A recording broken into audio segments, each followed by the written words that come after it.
चाणक्य के द्वारा लिखी गई एक बुक में केवल 2 ही अध्याय हैं और दोनों बेहद महत्वपूर्ण हैं। इसमें सफलता पाने के 3 तरीके के बारे में बात किया गया है। तो क्या आप सफल होना चाहते हैं?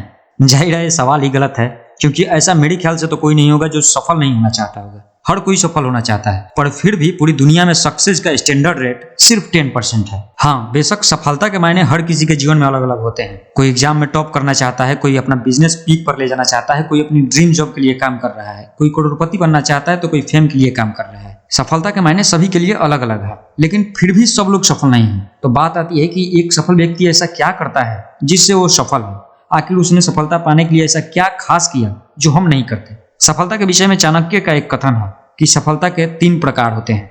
नंबर 1, परामर्श की सफलता, यानी सलाह के बल पर हासिल की गई सफलता। नंबर 2, ताकत की सफलता, यानी ताकत के बल पर प्राप्त की गई सफलता। नंबर 3, कर्म की सफलता, यानी कर्म शक्ति से हासिल की गई सफलता। अब देखा जाए तो चाणक्य के इस कथन को समझने के लिए पूरे जीवन का अनुभव चाहिए, पर फिर भी हम इनमें मुख्य बातों को तो समझ ही सकते हैं।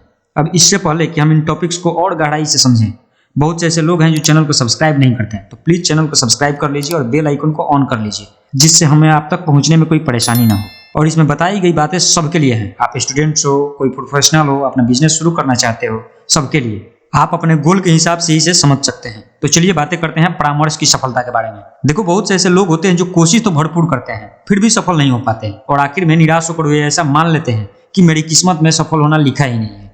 लेकिन क्या इसकी वजह भाग्य और किस्मत ही है? ऐसा नहीं है। वे सब करते हैं, लेकिन वे सही व्यक्ति से सलाह नहीं लेते। देखो, अगर आप एक स्टूडेंट हो और आपका गोल है कि मुझे इस साल एग्जाम में टॉप आना है, तो सबसे पहले आपको यह जानना चाहिए कि जो टॉप कर रहा है वो क्या खास कर रहा है, उसका रूटीन क्या है, कितनी देर पढ़ता है, किसी सवाल पर वो अटक जाता है तो क्या करता है, सब। अब जरूरी नहीं कि वो टॉपर आपका बैचमेट ही हो, आप अपने सीनियर से इसके बारे में जान सकते हैं। सब किसी को मेंटर की जरूरत पड़ती है। आप जिस क्षेत्र में खुद को सफल बनाना चाहते हैं, उस क्षेत्र के सबसे सफल आदमी को आप अपना मेंटर बना सकते हो। हाँ, और ये पहले बहुत मुश्किल हुआ करता था, जब लोग अपने मेंटर से फिजिकली जाकर मिलते थे, उनके पास रहते थे, जिससे वे उनसे कुछ जान सके। पर आज डिजिटल ने सब कुछ आसान कर दिया है। आप अपना मेंटर ऑनलाइन खोज सकते हो, उनसे सही गाइडेंस ले सकते हो। जिस क्षेत्र में आप हो, जिस क्षेत्र के मेंटर की आवश्यकता आपको है, आप उनसे सीख सकते हो। चाणक्य के अनुसार आप अनुभवियों की बातें सुनकर और समझकर सफलता हासिल कर सकते हो। नंबर 2, शक्ति द्वारा सफल होना। अब आप में से बहुत ऐसे सोच रहे होंगे कि बस अब जंग लड़ना ही है, तो ऐसा कुछ नहीं है। यहाँ शक्ति का अर्थ एकजुटता से है, यानी यूनिटी। हम सबने बचपन में एक किसान और उसके 4 बच्चों की कहानी सुनी थी, जो एक लकड़ी को तो आसानी से तोड़ देते हैं, पर 4-5 लकड़ियों को एक साथ इकट्ठा करने पर नहीं तोड़ पाते।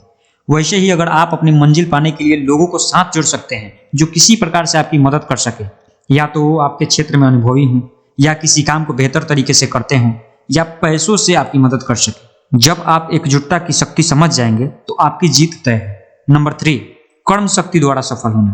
कुछ ऐसे लोग होते हैं जो भले ही सलाह और शक्ति दोनों तरीके से असफल हो गए, फिर भी वे अपने कर्म और उत्साह के बल पर सफल हो जाते हैं। उनमें उत्साह भरपूर होता है, भले ही वो कितनी बार भी विफल हो जाए, उनके जीवन में कितनी बार भी उन्हें असफलताओं का सामना करना पड़े, फिर भी वो यही सोचते हैं कि सफलता तो बस मिलने ही वाली है।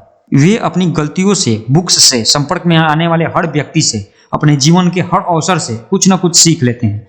उनके लिए जीवन सफल होता है, न कि मंजिल। देखो, हमेशा ये याद रखना कि सफलता व्यक्ति ही खुद बनाता है। चाणक्य ने कहा था कि सैकड़ों परीक्षाओं के बावजूद एक उत्साही मनुष्य अवश्य सफल होता है। इसलिए अपना लक्ष्य हासिल करने तक हिम्मत मत खोना। और मैं हमेशा एक ही बात कहता हूँ, यू आर यूनिक।